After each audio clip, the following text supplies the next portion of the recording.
Olá meus caros, hoje aqui no vídeo eu quero apresentar para vocês 3 livros fundamentais para você entender a história do jeito certo, a partir da teologia da história, que é a maneira correta de você estudar, de você ensinar, de você enxergar o passado. E o primeiro livro que eu quero indicar para você é o livro do bispo francês Dom Prosper Guéranger, O Sentido Católico da História. Neste livro aqui, meus caros, vocês vão observar qual é a ação correta do historiador.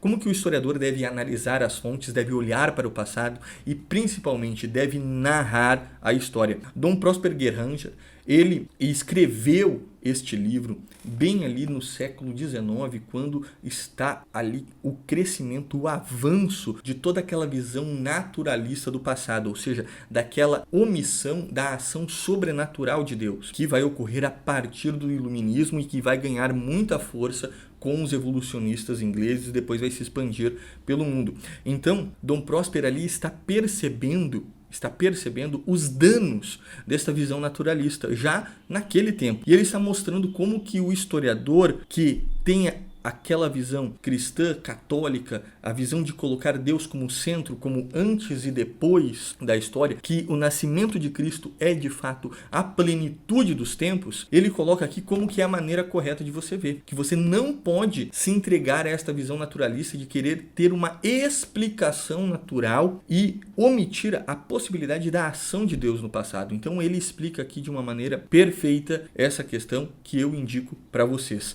O segundo livro, ele é um avanço daquilo que Dom Prosper Guéranger coloca ali. O Discurso sobre a História Universal de Jacques de Bossuet.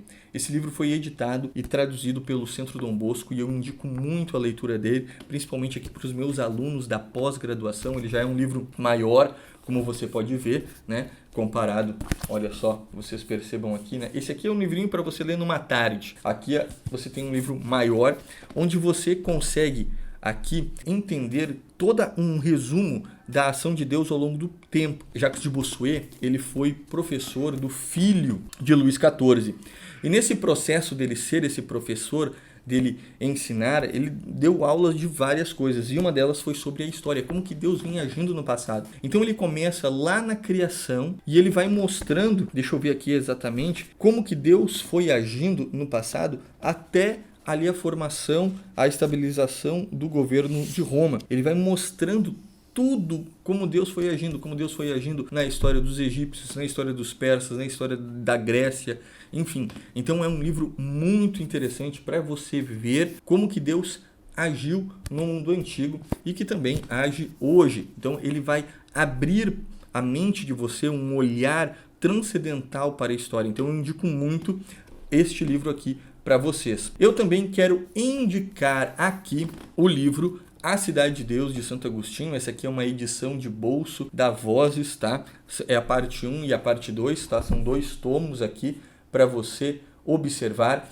E aqui é muito interessante porque toda a teologia da história ela é fundamentada na visão de Santo Agostinho. Santo Agostinho ele resume a teologia da história numa luta entre 2 cidades. A cidade de Deus, que é a cidade dos anjos, que promove aquilo que é bom, belo e verdadeiro, que promove as virtudes, e a cidade dos homens, que está ligada aos vícios, que promove aquilo que é mal, aquilo que é ruim, aquilo que é perverso. Então, essas 2 cidades, elas não têm a mesma força. Nós sabemos que Deus ele é muito mais poderoso, porém ele permite em certos momentos que o mal prevaleça para que ele tire algo de bom disso. Então Deus ele permite o mal. E por que ele permite o mal? Santo Agostinho vai explicar. Santo Agostinho diz que Deus permite o mal para que ele possa santificar o justo pela paciência e converter o ímpio pela penitência. Olha só que interessante essa questão. Então, Santo Agostinho aqui ele vai explicar que essas 2 cidades elas estão em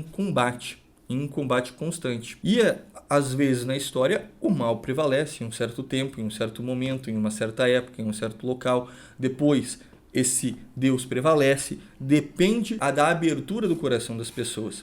E aí Santo Agostinho vai demonstrando tudo isso, vai conduzindo tudo isso, e isso nos deixa muito claro a ação de Deus. E ele vai desde antes da criação, ou seja, ele vai desde a história dos anjos, e ele vai passando, chega até então o momento das invasões bárbaras no Império Romano, ou seja, ele vai mostrando a ação de Deus a todo o momento no passado. Então eu indico muito, porque toda a teologia da história ela está baseada em Santo Agostinho. Santo Agostinho é a base da construção de todas as narrativas. É claro que aqui eu estou indicando livros específicos, vamos dizer assim, para você despertar essa visão.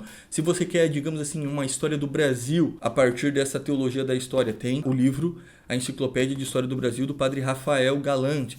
Eu quero uma história do mundo. Tem o Rubens Calderon, tem o Cesare Cantu, o João Ameal, o padre Sáenz, enfim, há vários autores que narram a história a partir desta teologia da história. E nós precisamos resgatar esses autores que simplesmente foram esquecidos no nosso século, principalmente pós aí a metade do século XX. Esses historiadores foram abandonados por conta do avanço do cientificismo, do naturalismo, principalmente dentro da história. Então nós precisamos resgatar esta maneira correta de contar a história e eu faço a indicação desses 3 livros aqui para vocês.